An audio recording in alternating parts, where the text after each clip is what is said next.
Oh my god, it's another episode of Extreme TTRPG News with your host, King Waspinator.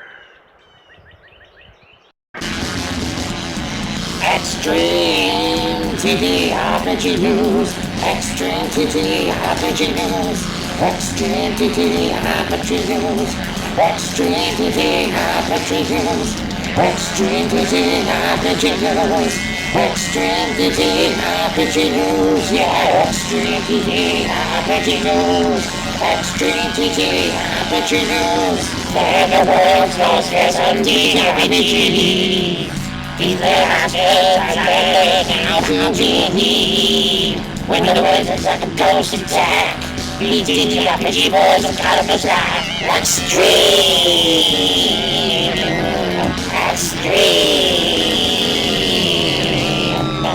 News that is extreme!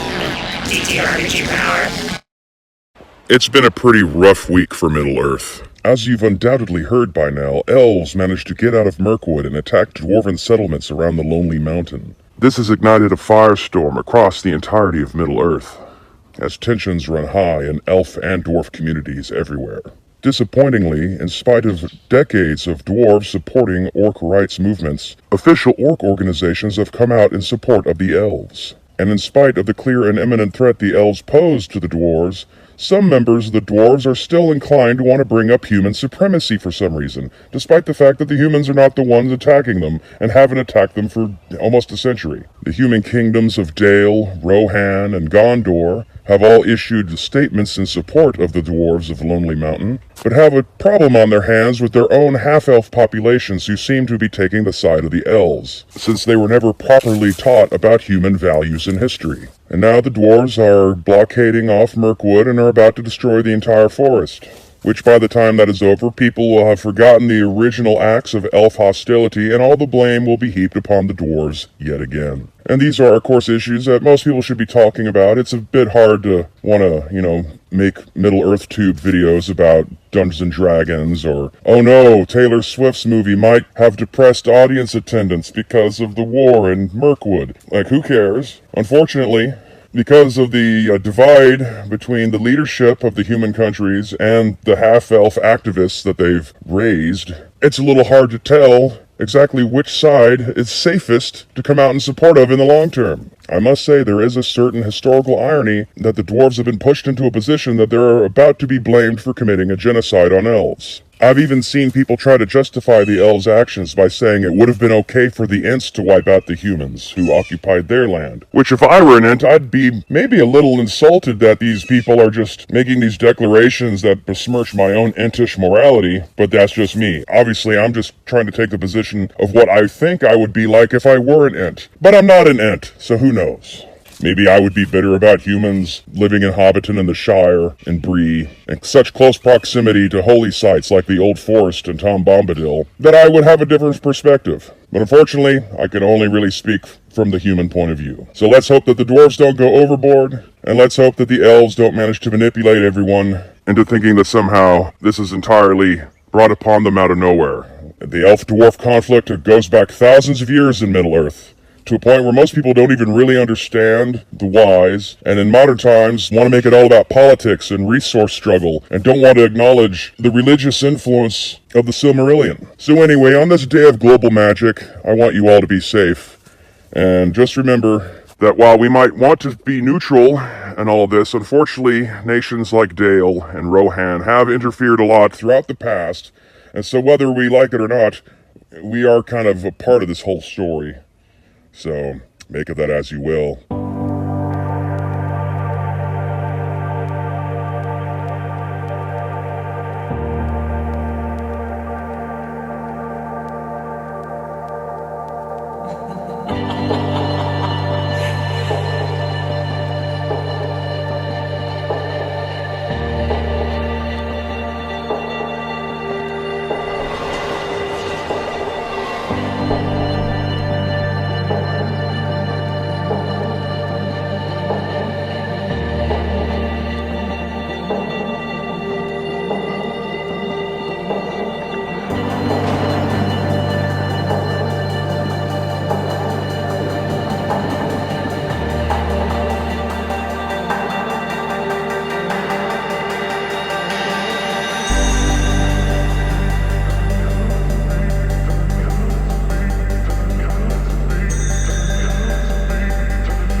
listen to yourself.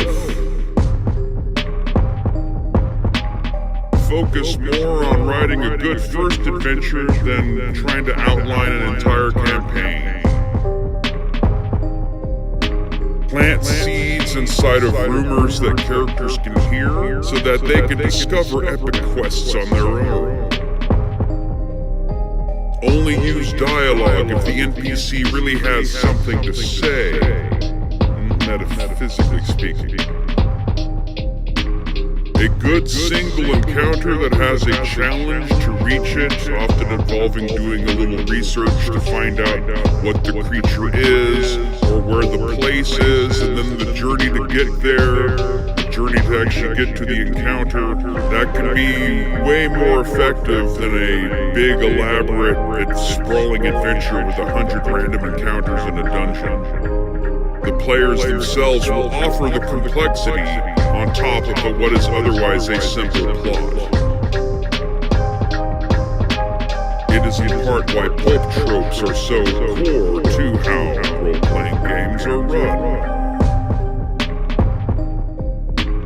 Impose limitations on what players can select in terms of character types.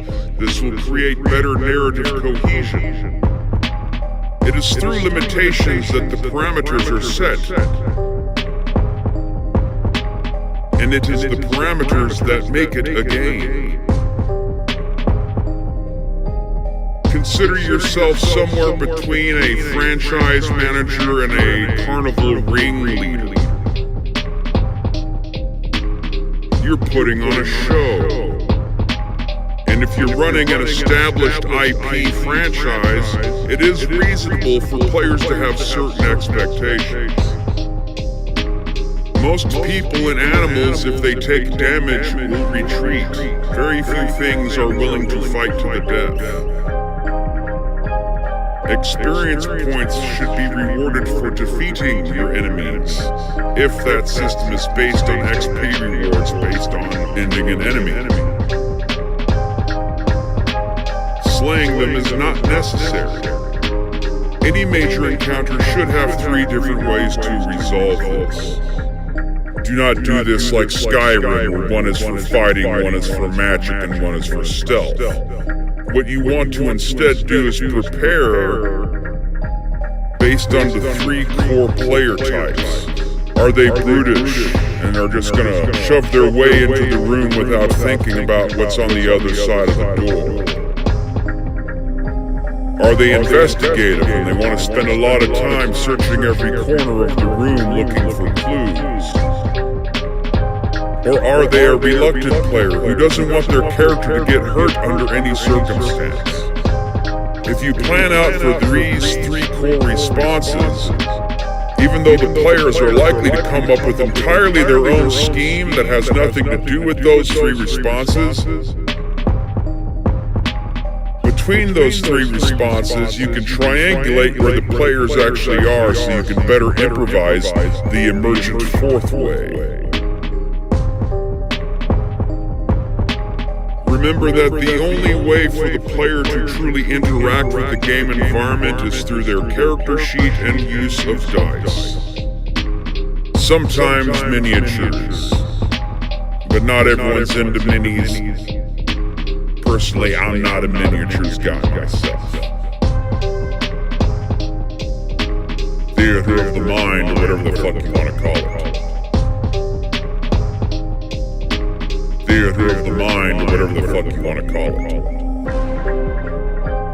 So the more you can make them rely on using things that are on their character sheet and make them interact with their character sheet, and the more excuses you can come up with for them to roll some dice, even if it's not in combat, or to establish initiative or a skill check. Fun little challenges. Interesting ways to employ skills or savings throws. Have whichever player is in the lead of the group when they're traveling across terrain, have them be the one that rolls for the random encounter. Don't do it yourself. Then it's on them if they all get mauled by an owlbear in the night.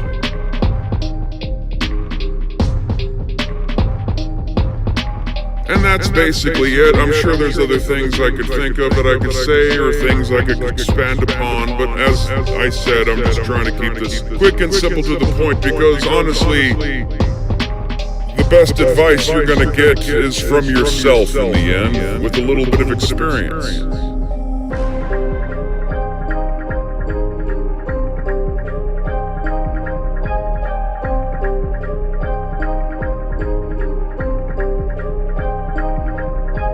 If you're a starting game master who's never dungeon mastered before, just focus on writing a good opening adventure. Try to triangulate the kinds of options as to how the player characters can resolve whatever the mystery or challenge of the adventure is.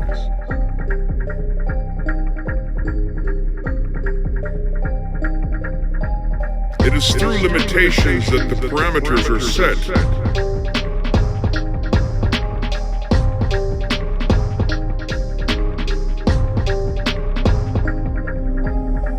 Consider yourself somewhere between a franchise manager and a carnival ringleader.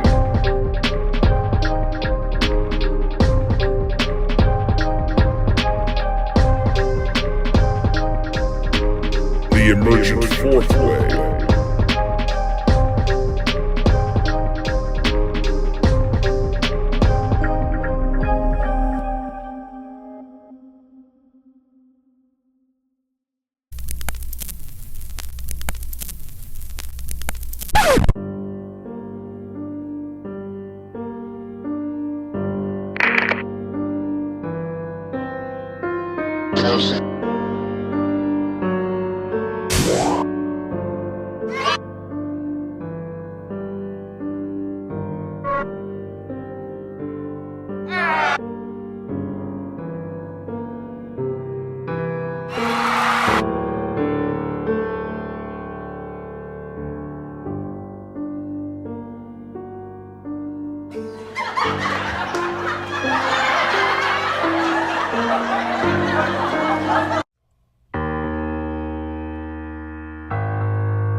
folks, it's your old pal King Waspinator. Welcome back to Total Party Skills. There's been a little bit of backlash to some DM advice that is found in Dungeons & Dragons' latest introductory adventure module, which I'm sure you've probably heard of by now. This is like not fresh breaking news that I'm reacting to. It's been several days since this started to circulate.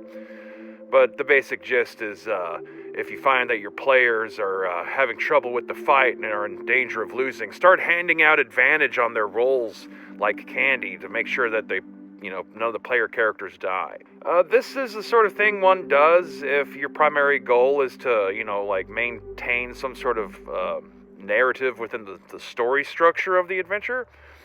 But it's bad advice because an introductory adventure needs to teach people how to play. Whether or not it's for new players. You could be playing with a bunch of experienced D&D players in their 40s, but if they've never played with you before, and you're going to run an adventure for them, that adventure, that initial starting point for the campaign needs to teach them how to play your game. You need to use it to set up what their expectations are, how they're supposed to behave, how the world around them is going to react to their decisions and choices. Part of the reason why older versions of D&D relied so much on the grind of early level play where you have characters with next to no hit points that die real easily and they're just being chucked one after the other down into the cave to fight that Goblin King so you can get that treasure. That's a teaching method, because people are stubborn, and a lot of players, especially noobs, have this recurrent problem where, you have them encounter something in the adventure, and they throw themselves at it and refuse to stop attacking until they've been destroyed by it. Having players lose a couple of characters in a row and start to get frustrated is the sort of thing that will finally break them of that stubborn, I can take on whatever's in front of me kind of thinking, to get them to start planning ahead, worrying about hiring hirelings, understanding that it's possible to retreat, or maybe you could have tried talking to these things or threatening them or something instead of immediately coming to blows, that there are other options that they could have explored, so that they can then finally make a character that can get through that cave and kill that Goblin King or negotiate with that Goblin King to steal and or receive that treasure. One could try to blame this phenomenon on challenge ratings as they were introduced around 4th edition and in 5th edition, creating this effect where the player characters are always scaled to whatever it is that they're facing. But I believe it predates that by quite a few decades. In some ways, it might be something that's more the result of video games. When you're playing video games, you kind of start to be trained to feel that the thing that you're facing in the level, even if it's a boss at the end and is hard, it's still something that's appropriate to the power scale of the level you're currently on, which challenge ratings certainly reinforces in the modern versions of Dungeons & Dragons and other games that use challenge ratings. But it creates this false sense of security in the player of assuming that everything that they face in the environment is something that's suitable for them to go up in combat against. And when in reality, no, there should be plenty of things they run into that are way over their power grade until they get to a much higher level. And the whole thing needs to be written and structured in such a way that they are taught how to interact with that thing without getting themselves killed, and also to teach new DMs how to balance how they operate these powerful things. The big dragon might not just be automatically triggered to kill on sight any player characters that enter their den. Maybe it'll want to be like Smaug and talk with them a little bit and toy with them and see what's up with them, maybe, before striking.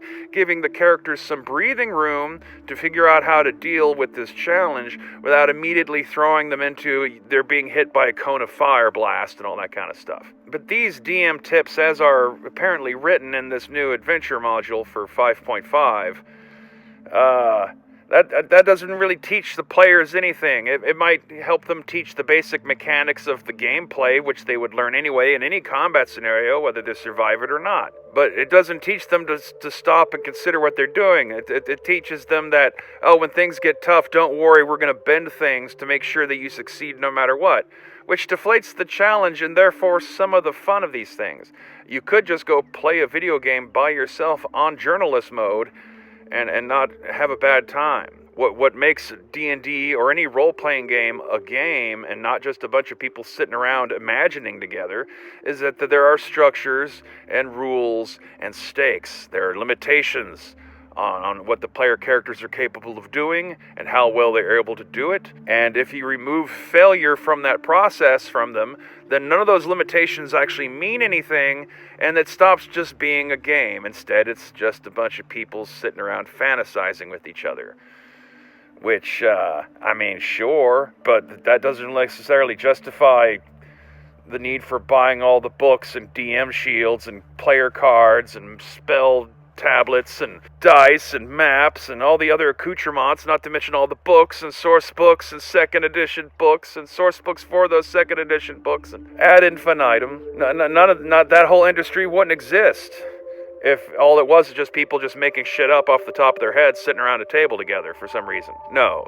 In order for it to be a game, it has to have structure and limitations. And in order for those limitations to have any sort of reality, those limitations have to be able to bite back. And that means that failure is a thing that can occur. And while failure doesn't always necessarily have to be a lethal scenario in a role-playing game, when characters are faced with combat, the threat of imminent demise does, need to be there. Otherwise, why even bother with the combat scene? You just have the characters go drink tea at a Starbucks or something. Combat, especially for beginning level type role-playing games like Dungeons & Dragons, is featured because part of what role-playing games are is you're presenting players with a scenario that they have to think their character through and make a bunch of decisions, make use of the rules, roll some dice, and have some sort of established tension in order for the game to function, and have any sort of cathartic effect. Combat simplifies all of that. You can establish all those things with other kinds of scenes and other types of roleplay, but combat makes a nice shorthand. The stakes are imminent. You don't want your character to get killed by this goblin in the cave. It gives you options. Every time it's your turn, you can choose exactly, do you want your character to move? Do you want your character to go do something to try to set up advantage for next round or to help another player character? Do you want them to rush in and to attack? Do they want to switch out their weapons with a different kind of attack? Do they want to use a spell? All the permutations of what kinds of different spells and spell magic there are. There's a lot of options, and by choosing these options, the player then gets to interact with the rules of the game by rolling dice and checking out their stats and their character sheet to see whether or not they succeed or fail. And the tension is there by the presence of the hit points, this little number that keeps getting whittled down closer and closer to zero. And they don't want it to hit zero. And so every time they lose a couple of numbers off that hit point pool, it was at 12 hit points, but now it's at 10. That ranks up the tension. And yes, getting their character killed might make that tension pop. But it also means that after they've rolled up a new character and they're playing again next time and they get into combat, they know that, oh shit, I gotta think about what I'm doing carefully, or I'm gonna have to make up another goddamn character again and have to come up with some excuse to get introduced to the group and then argue about whether or not I get to keep my experience points that I had earned last time because I don't want to be 3 levels behind everyone else in the group, and so on and so forth. There are consequences that will weigh in the player's mind and make them hesitate and think about what they're doing in various situations. And combat is a great way to introduce that dynamic. It conveys a lot of the rules systems that go into a role-playing game. And from there, you can bridge off into trying to learn as a DM how to create that sort of tension and choice dynamic in other kinds of scenes. Social scenes are all well and good if you just want to sit around and make up dialogue amongst each other. But if there's some sort of tension to that social scene, and the characters have to actively choose and think about how they're negotiating through that social scene instead of just reacting to things as they're said, then that becomes role play again. So on and so forth. Don't buy this D&D adventure that I wasn't going to buy and look at anyway. Hearing that they're sticking this sort of stuff in it is not surprising. It certainly goes along with the trend of the video gamification of D&D that's been going on for a decade now, plus. I remember when I first played 4th edition D&D, and it very much is like, I feel like I'm playing an analog video game, except all this stuff that's normally hidden behind the screen is now stuff I'm having to think about, and that's not fun. 5th edition seemingly opened that back up to a more free, expressive type of role-playing game that isn't always wedded to what the characters are doing on a map at every moment. But there's a point where you shove yourself so far off of that internal grid map of interaction, and it stops being a game. Then you're just role-playing, but you're not necessarily playing a role-playing game.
folks, it's your old pal King Waspinator. Welcome back to Total Party Skills. Thought today we'd do something just for a little fun.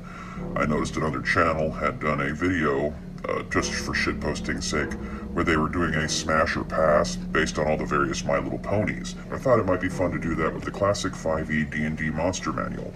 I have not actually really looked at this at all since the whole OGL fiasco from how long ago was that now? 2 years?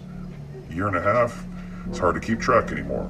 But anyway, we're just gonna flip through these one by one, and I'll let you know my opinion on whether or not you should smash it or pass it. I'm gonna try my best not to judge the creature's smashability entirely upon the artwork, but obviously it is the visual cue they've given us for how we're supposed to visualize these things, so let's get going. Alright. I'm trying to get through this fast because there's a lot of entries, so we're not going to spend too much time.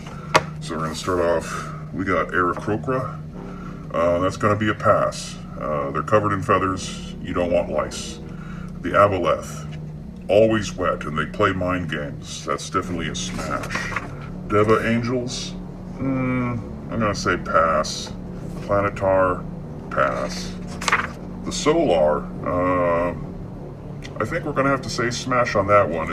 Solars are pretty hot. Animated objects, depends on the object. Overall, though, it's probably a smash. The Ankeg, pass. I mean, just look at its face. No way. You don't want to be waking up next to that in the morning. Azer, doesn't look like he's the kind of guy who's going to call you afterwards, so we're going to pass on the Azer. Banshee, a definite smash. Basilisk, it's a tough choice. The whole turning you to stone thing is potentially a turn on, so I'll give it a trepidatious smash. Behir, pass, no way. Too many legs. Beholders, so much depends on the specific kind of beholder or beholder adjacent floating eyeball orb type creatures. Overall, I'm not really into the whole beholder thing. But of the ones here in the basic monster manual, the Beholder, no, pass. Death Tyrant, pass, but I'll let him wash. The Spectator, he's got less eyes, and that is a pretty wickedly long tongue, so we might have to go smash on that one. Blights, like you can't smash or pass on plants, no thank you. Bugbears, if you're a dude, probably a pass, but if you're a lady, Bugbears might be a good smash. Bulette. Do I even need to say that it's pass? No thank you. Bullywug, total smash. I mean, just look at the guy. Like that's some serious ribs. The Cambion. I mean, we wouldn't even have tieflings if there wasn't a Cambion at some point in the chain of events, so I'm gonna have to say smash on that one. Carrion Crawler, no thanks. That's a total pass. Centaur, smash. No questions asked. Chimera. I don't know, it depends on which head. So it's both a smash and a pass, I'll say on that one. Oh, the Chul, pass. Cloaker, pass. Cockatrice, yeah, you're definitely going to smash the Cockatrice. Quaddle, smash. I know, yes, I said the thing about the Aarakocra and feathers, but the Quaddle has certain other talents that it brings to the table that kind of make up for that, and they're pretty good about keeping themselves free of lice. Crawling Claw, definite smash. Cyclops, that's a tough one. Probably a pass. Dark Mantle, pass. Death Knight, total smash. Demi-Lich, once again, you wouldn't necessarily smash it, but you would let it sit on the shelf and keep an eye on things while you're hitting it with something else in this book. Demons, like angels, it's a bit over the map. Balor, it's probably a smash. Balgura, I ain't into that shit, that's a pass. Casmi, pass. Dretch, pass. Labrezu, that's a maybe on the smash. It depends on how drunk you are. Goristro, no, that's a total pass. Hezru, pass. Mains, pass. Merilith, now that's a fucking smash right there. And then Alfeshini, no, I don't think so. Pass. Quasit, smash. Shadow Demon, smash. Vrock, smash all day and all night. And the Aquaball, a reluctant smash. And then we get into the Devils. There's probably going to be a hell of a lot more smashing going on here. Oh yeah, Barb Devil, smash. Bearded Devil, pass. Bone Devil, smash. Shame Devil, definite smash. The Eerie Knees, that's a smash. Horned Devil.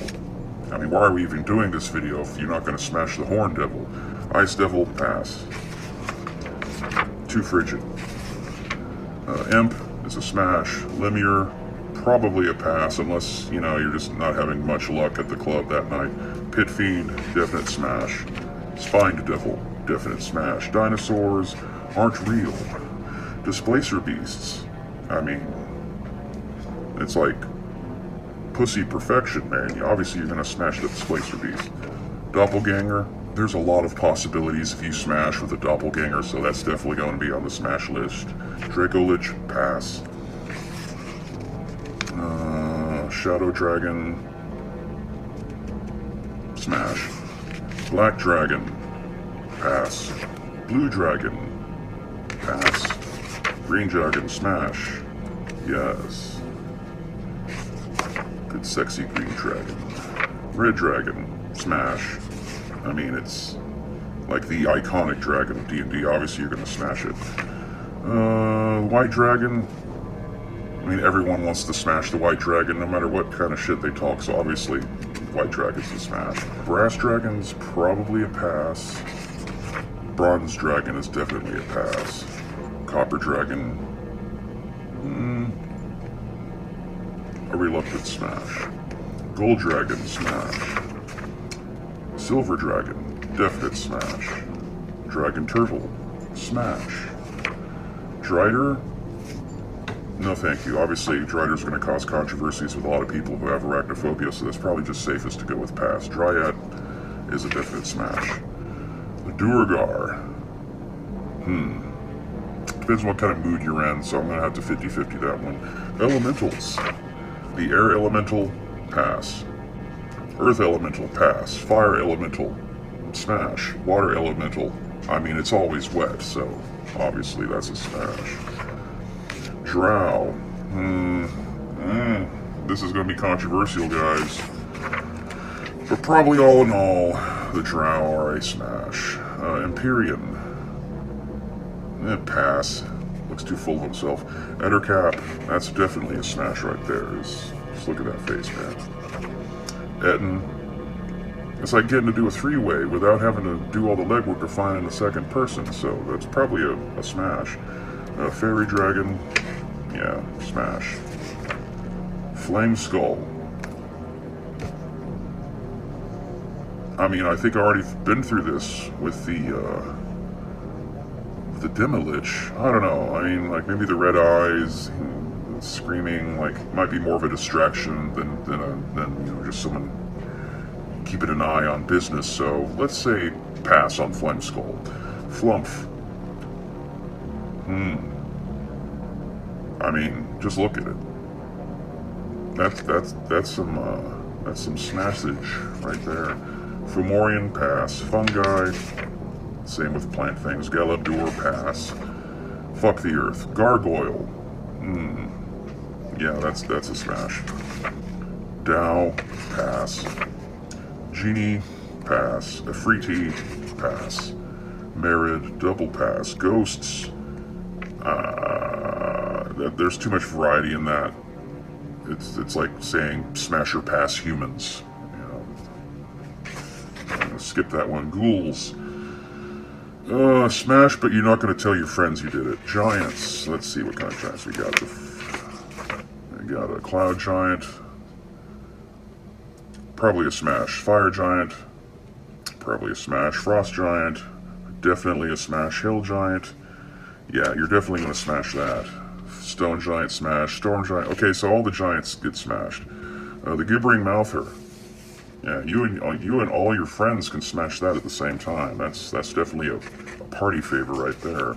The Gith. Well, we got the Githyanki and the Githzerai. Smash, pass. It's mostly an attitude thing. Gnolls, definite smash. Deep gnomes, pass. Goblins,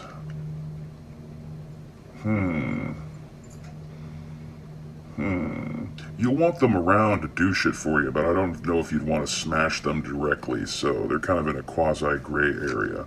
Golems, no thank you. Pass on all that. Gorgon, smash. The Grell, that's a smash right there. Same thing with the Grit. Look at that. That's tasty. Griffin, smash. Grimlock, smash. Which is also a line in an episode of Transformers. Grimlock, smash! Green Hag. I mean, we better assume all the hags are smashable. So Green Hag, smash. Night Hag, smash. Sea Hag, smash. Half Dragon, pass. Harpy, smash. Hellhound, smash. Helmed Whore, pass. Hippogriff, smash. Hobgoblins, pass. No way. A Homunculus, pass. Hook Whore, smash. It's got horror in the name. Hydra, once again you got the multiple head thing going on. Who doesn't like a bunch of head? So that's going to be a smash. The Intellect Devourer, definite pass. Invisible Stalker, I can see how that could be handy, so that's probably a smash. Jackalware, smash. Admit it. Kenku, pass. Kobolds, pass. Kraken, smash. The Kuo-Twa, pass. Lamia, smash. Lich, depends on the Lich. It's kind of like the same problems with ghosts. It might provide a subtle edge into the smash category, but I don't think it's a guarantee by any stretch. Lizard folk, smash. Lycanthropes, smash, regardless of what kind they are. All lycanthropes are hot. You saw Twilight. Magmen, pass. Manticore, pass. Medusa, smash, obviously. Mephits, do we really need to go one by one on the Mephits? They're probably all like imps in the smash category. Give you different vibes, kind of depending on like what kind of. Do you like goth girls? Do you like tomboys? That kind of a thing. Merfolk and Marrow. Well, Merfolk are obviously a smash. Marrow, yeah, they're also smash. Let's admit it. Mimics. You've probably smashed one without even knowing it, so you just have to live with that. Mind Flayers are a smash. Minotaurs are a smash. Modrons are a hard pass. Fuck that. Mummies, well, on some parts of the internet, there are definitely people who definitely want to smash their mummies, so, but I don't know. I'm trying to not be too unfamily friendly here. Or is that family friendly? God, the internet's ruined everything. Smash. Myconids. Pass. Nagas. That is probably a smash. Nightmare, smash. Nothic, pass. Ogres, smash. You saw the video game. Oni, same thing as the ogres. That's a smash. Oozes. If you're doing your job right, the ooze comes after the smashing, so I don't really think oozes qualify. Orcs. These are the only examples we get. Smash. The Otyugh. Pass. Owlbear, smash. Pegasus, smash. Periuton, pass. Piercer, pass. Pixie, smash. Smash that like button. Pseudo-Dragon, smash. Purple Worm. Fine, fuck it, smash. Quagoth, pass. Rakshasa, smash. Remoras, pass. Revenant, smash.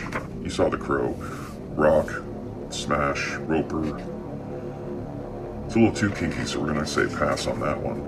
Rust Monster, pass. Sahuagin, Only in elf form if they're able to take the form of sea elves, in which case, otherwise, no, that's a pass. Salamanders, pass. Satyr, smash. Scarecrow, if you're a goth chick, then obviously you smash the Scarecrow, otherwise that's a pass. Shadow is a definite smash. The Shambling Mound, a plant animal thing, so no, that's a pass. Shield Guardian, pass. Skeletons, I mean, they do give some deep bones, so it's probably a smash. Slotty, yeah, I'm just not doing the frog thing. Although, I guess you'd have that whole lick the toad angle going on, so, I don't know, maybe you try anything once, so maybe a smash with the Slotty. Spectre, pass. Androsphinx, pass, no homo. Gynosphinx, definite smash. Sprite, smash. The Succubus and Incubus, duh, smash. Sturge, pass. Lame ass villain. The Tarrasque, it'll smash you before you even get a chance to smash, so it probably technically is a pass on those grounds. Thri-kreen is a smash. The Treant, plants don't count. Go fuck a vegan, you Treant scum. Troglodyte is a smash. Troll is a pass. The Umber Hulk is a smash. We got a Unicorn, duh. That's a smash. Vampire, smash. Water Weird, smash. White, smash. Will-o'-the-Wisp, pass. Wraith, smash. Wyvern, yeah, you smashed that. Zorn, pass. Yeti, smash. Yon Twee, depends on how snaky they are, but overall you'd probably say that they're a smash race. Yugoloths, Arcanoloth, smash. Let's see, the Ultraloth, smash. The Nikoloth, pass. The Mesoloth, pass. Zombies, pass. I'm so bored of zombies. And I guess that's about it. Alright, so there you go, smash or pass for the D&D Monster Manual 5th edition. The old school one, not the new one. Let me know what you'd like to smash or pass out of this book in the comments below, and until next time, stay waspinated.